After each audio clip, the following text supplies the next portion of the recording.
PYQ में आज हम करेंगे यूनियन, एग्जीक्यूटिव एंड लेजिस्लेचर। आज का पहला क्वेश्चन है, the electoral college for electing the president of India does not include which of the following? And the option is all elected members of the राज्य सभा, all elected members of the Legislative Assembly of States. 3. All members of the Legislative Council of States. Select the correct answer using the code given below. A. 1 and 2 only. B. 2 and 2 only. C. 3 only. D. 2 only. आइए answer देखते हैं explanation के साथ। And the answer is C. The President of India is elected by indirect election. He or she is elected by an electoral college in accordance with the system of proportional representation by means of a single transferable vote and secret ballot. The electoral college consists of the elected members of both the houses of parliament, that is Lok Sabha and Rajya Sabha. Hence, 1 is correct. The elected members of the Legislative Assembly of the state, hence 2 is correct and 3 is not. The elected members of the Legislative Assemblies of Delhi and Puducherry. The nominated members of both of houses of parliament, the nominated members of the state legislative assemblies, the nominated members of the Legislative Assemblies of Delhi and Puducherry, and the members both elected and nominated of the state legislative councils in case of the bicameral legislature do not participate in the election of the president. Second question, who among the following fixes the date of election of the speaker of the Lok Sabha? Option A, the President of India. B, the Minister of Parliamentary Affairs. C, the Secretariat General of Lok Sabha. D, the Deputy Speaker of the Lok Sabha. And the answer is A. The President of India fixes the date of election of the Speaker of the Lok Sabha. Explanation. The date of election of Speaker is fixed by the President of India, while the date of election of Deputy Speaker is fixed by the Speaker.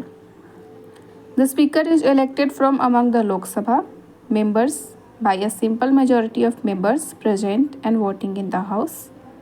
The Speaker holds office from the date of his/her election till immediate before the first meeting of the next Lok Sabha, that is for 5 years. The Speaker, once elected, is eligible for re-election. Whenever the Lok Sabha is dissolved, the Speaker does not vacate his office and continues till the newly election Lok Sabha meets. Third question, which one of the following statements about Public Account Committee is correct? A, the committee consists of not more than 15 members from the Lok Sabha and 10 members from the Rajya Sabha. B, the Finance Minister is an ex officio member of the committee.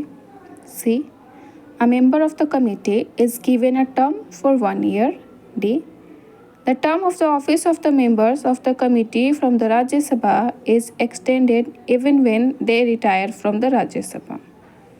And the answer is C. Explanation. Public Account Committee is one of the 3 financial parliamentary committee. That other 2 are the Estimates Committee and the Committee on the Public Undertaking. The chairman of the committee is appointed by the Speaker of Lok Sabha. It presently comprises 22 members, 15 members elected by the Lok Sabha and 7 members elected by the Rajya Sabha with a term of 1 year only. They are elected by the Representative House every year from amongst their members according to the principle of proportional representation by means of the single transferable vote. It was formed with the purpose of ascertaining whether money granted to the government by the parliament has been spent by the former within the scope of demand or not, The PAC restricts many ministers from being elected as a member of it. A minister cannot be elected as a member of the PAC. The term of the office of the members of the committee from the Rajya Sabha is not extended even when they retire from the Rajya Sabha. Question number 4. Which one of the following powers has not been conferred on the President of India? A. Appointment of Prime Minister. B. To decide at his/her discretion any question regarding disqualification of a member of the Parliament. C. To grant pardon to a person who has been punished by a court-martial. D. To remove a judge of the High Court. And the answer is B. To decide at his/her discretion any question regarding disqualification of a member of the Parliament. Explanation देख लेते हैं. Article 103 of the Constitution of India deals with decision on questions as to disqualification of members. Under Clause 1, if any question arises as to whether a member of either House of Parliament has become subject to any of the disqualification mentioned in Clause 1 of Article 102, the question shall be referred for the decision of the President and his decision shall be final. Under Clause 2, before giving any decision on any such questions, the President shall obtain the opinion of the Election Commission and shall act according to such opinion. Article 75(1) of the Constitution of India empowers the President to appoint the Prime Minister, and the other ministers shall be appointed by the President on the advice of the Prime Minister. Article 72 of the Constitution empowers the President to grant pardons to persons who have been tried and convicted of any offense in all cases where the punishment or sentence for an offense against a union law, punishment or sentence is a court-martial, military court, and sentences is a sentence of death.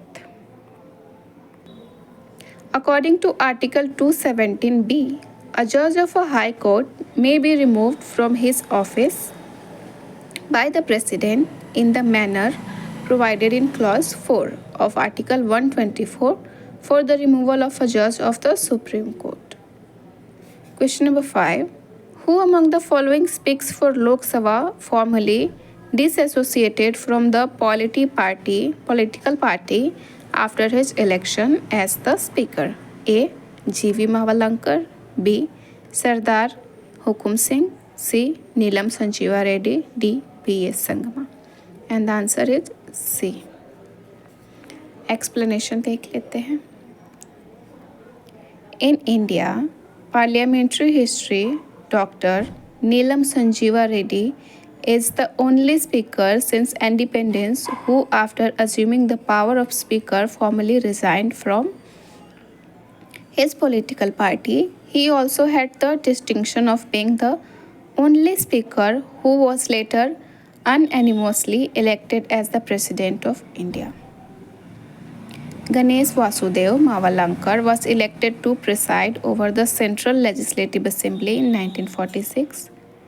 He remained Speaker of the Central Legislative Assembly till the midnight of August 14-15, 1947, when, under the Indian Independence Act 1947, the Central Legislative Assembly and the Council of States ceased to exist and the Constituent Assembly of India assumed full powers for the governance of the country. With the adoption of the Constitution of Free India on 26 November 1949 and the consequent change in the nomenclature of the Constituent Assembly, that is legislative, into that of the Provisional Parliament, there was a corresponding change in the status of Mavalankar also. Mavalankar thus became the Speaker of the Provisional Parliament on 26 November 1949. Mavalankar continued to occupy the office of the Speaker throughout the Provisional Parliament, that is, till the first Lok Sabha was constituted in 1952. Hukum Singh was unanimously elected as the Speaker of 3rd Lok Sabha. He was initiated into political through the Shiromani Akali Dal and was its president for 3 years. P.A. Sanghma was elected as the Speaker of 11th Lok Sabha. He later formed the National People's Party in 2013, which is also recognized as the only national party from the Northeast.